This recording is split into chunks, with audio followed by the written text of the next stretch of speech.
Today we are at Circuit Chenenvières, where you are only allowed to drift in the wet sections. And even those have different grip levels.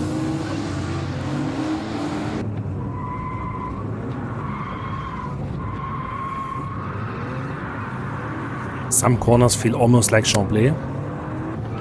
Others suddenly hook up like Seelisberg.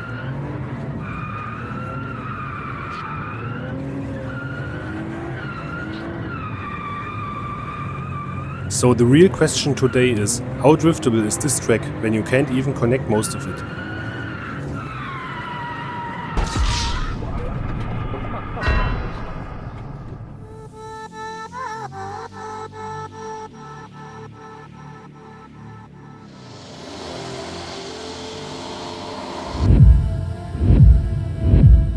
Welcome to Compact vs Chenevières.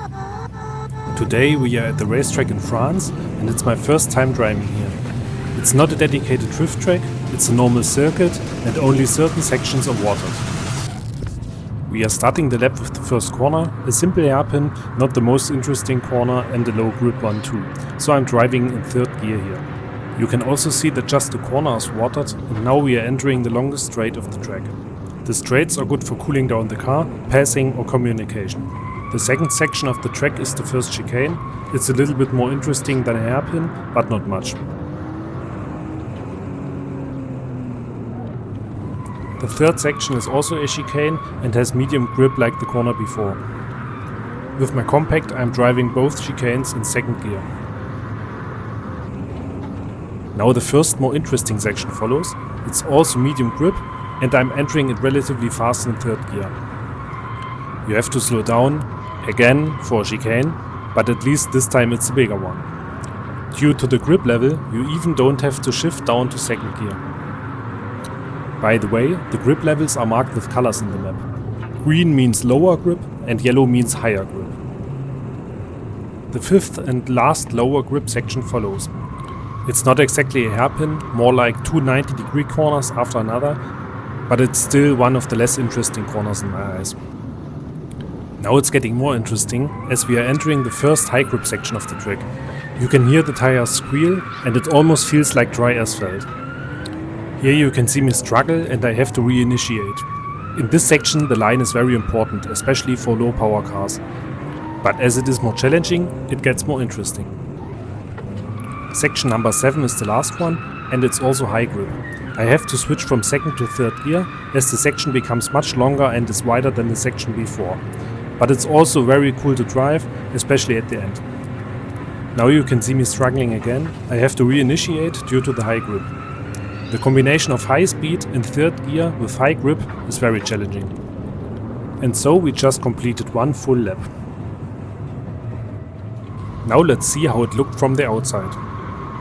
Section 5 first, a lower grip section. And now section 7, a high grip section. Both clips were filmed from the only real spectator point of the track. It's located near the track entry. Let's summarize the pros and cons of the track. I think 5 categories make sense, which will be layout, flow, grip, wear and tandem. Let's start with the layout. The layout itself is actually quite interesting. It offers variation and different challenges in each section. Some parts are quite slow in second gear, while others are much faster in third gear, as it is a full-size racetrack. The width of the track also allows different lines, and especially the 3 longer sections are really fun to drive. Just the 2 chicanes and the 2 hairpin corners aren't that interesting, and the many connecting straights are interrupting the flow. Speaking of flow, flow is probably the weakest point of this track. Because the track isn't fully watered, you constantly have to stop drifting for the straights and long connection corners. That's actually quite nice for the car, but it really breaks the rhythm of the lap. The 3 longer sections do have a good flow on their own, but the shorter ones feel more like quick transitions than proper drift sections. The differences between the sections bring me to the next point, grip. Grip is actually very good here. You get 2 very distinct grip levels. Medium grip, similar to Chamblay, and high grip sections, closer to Seelisberg. That makes it interesting and quite varied. It's also a good place to practice driving higher grip surfaces, because the high grip sections are not far away from dry conditions in my eyes.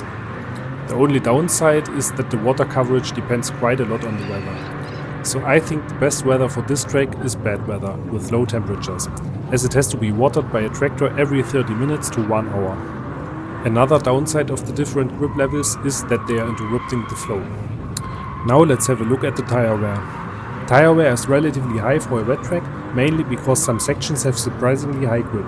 One set of tires with decent tread will probably last about a day here, but you can control the wear quite well if you avoid drifting too far into the dry areas. Here you can see one of my rear axle tires, which almost lasted the whole day. I know I'm running a lot of camber in the rear and you can see it, but it's due to the track tool nature of the car. Last but not least, let's talk about tandem. Tandem driving is possible here, but it depends a lot on your experience. The higher speeds mean you need quite a bit of confidence to stay close. The longer sections work well for tandems, but the short sections are over too quickly. On the positive side, the track is mainly quite wide, which gives you some room for different lines. They were very careful and I think it was a lot of fun. I hope for them too. After all, they had to chase an E46 compact. So what are my final thoughts? Overall, this track is definitely worth visiting if you have never been here before. But for regular drifting, it might not offer enough challenge, apart from managing the grip. The biggest limitation is simply the lack of continuous flow, especially for tandem runs. In summer, the watering might actually become a bigger issue, similar to what sometimes happens in Chambly. Right now, in sunny March conditions, it worked reasonably well though. The organization was great. Free coffee and breakfast, and the price of €250 is fair considering the amount of track time. It's open pit lane with a lot of driving time, between 10 AM and 5 PM with 1 hour lunch break. And there are regular interruptions, about once per hour for watering, which takes around 15 minutes. The driving standards were very good as well. People got close at times, but it never felt dangerous. Yellow flags were used reliably. Spectators can mainly watch the section around the start area. The noise limit is 95 decibel, which is actually measured before you enter the track the first time. So overall, interesting track, good organization, but probably not the best place if your main goal is long flowing tandems. Please let me know in the comments what you think about the track and my review of it. Thanks for watching, and please don't forget to like, subscribe and share if you liked the video. One last minute tip from my side, don't bring tires with too much grip to this track. Very old summer tires in 225 45 17 worked quite well for me here.